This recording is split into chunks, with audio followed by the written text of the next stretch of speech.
Yo, if you're a Lil Yachty fan, a Lil Uzi Vert fan, or a 21 Savage fan, I think you need to go ahead and exit out this video because this album isn't for you.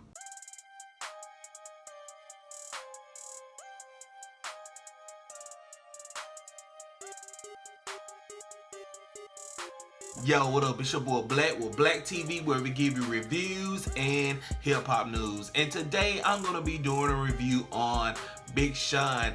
Oh God, I decided the album. If there's anything you want me to review or anything you want me to do reaction to, make sure you hit subscribe to Black TV for more videos, and hit in the comment section of what you want me to review, and tell me what you think about this video, and also hit that notification bell for more videos from Black TV.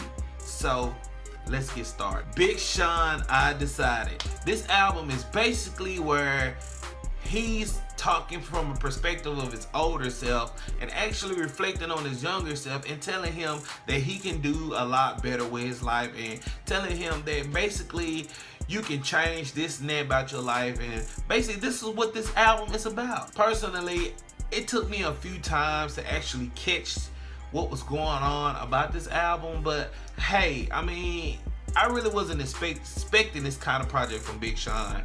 I mean, it was alright. So let's talk about the cover. Yo, the cover is a picture. If you don't actually know what this cover means, it's actually a picture of his younger self and his older self in the picture, and they're staring out in the street, and I just think they're just really reflecting on what's going on in their life, and I think it's a perfect representation of what the album really is. But I mean, it's alright. Let's talk about the likes. Well, of course, it's Big Sean. The lyrics is there, the lyrical content is there. I love all the slick stuff he said on the album and everything, especially on Bounce Back.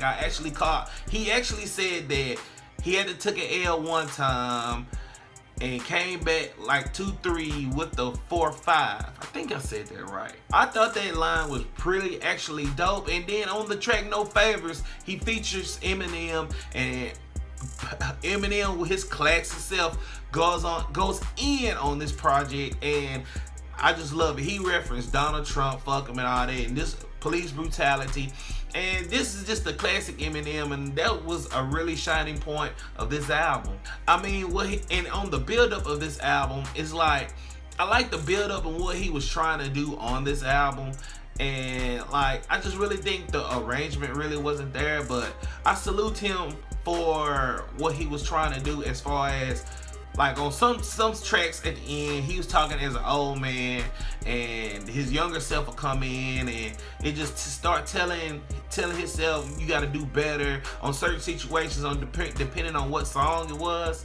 But I thought that was pretty dope. My favorite song on this album is number 5, Jumping Out the Window, where actually he's talking to this girl that's in this bad relationship, and he's trying to get at her, but it just doesn't seem like it's working. And personally, I find it very relatable in my life because of what I'm going through in certain situations. But the beat was really banging, and I like the flow and melody, and out of all the tracks on this album, this is the most catchiest song to me personally.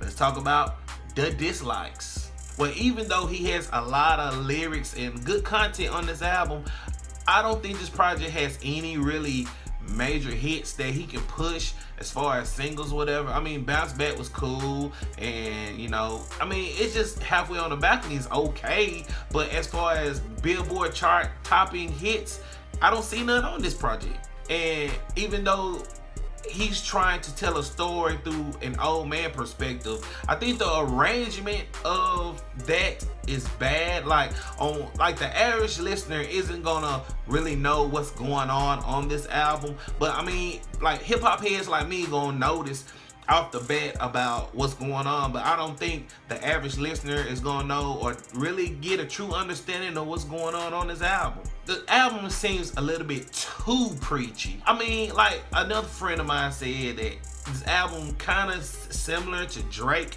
or what Drake does, and I think that Big Sean just really need to go back in the lane of what he's been doing and just make smash hits and don't get really into his life that much. I mean, even though that's the general aspect of what you do as an MC, but just don't dive deep in there. Make relatable content. You feel me?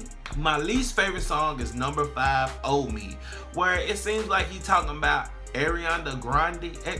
Did I say that right? Her name sounds like a Taco Bell dish, so I'm sorry about that. But anyways, it just seems like that he's talking about her in the song, about his past relationship with her, and then she went out. Now she's back in his life. I mean, come on, just go ahead and say her name. And it just really kind of frustrated me listening to this song, even though I kind of knew what he was talking about. But hey, it was alright. But let me go ahead and give you a rating for Big Sean, I Decided. I'm gonna give this album a 6 out of 10. I mean, the lyrical content is there. I like the whole aspect of his story of what he's trying to do, but I'm not gonna listen to this project next week just because it doesn't have any like really catchy stuff on this album. And you know, this is the type of album where you listen to where you're really depressed about your life and what you got going on in your life. But the average listener isn't gonna know what the hell's going on in this album. Personally, that's what I think. So, what do you think of Big Sean's I Decided? Do you like it? Do you hate it? Do you think Big Sean need to step off Ariana Grande, or should he marry her? Do you think Big Sean need to go back into making ass songs like ass? Leave in the comment section below. Don't forget to hit subscribe to Black TV for more videos, and until next time on Black TV, holla on Black TV.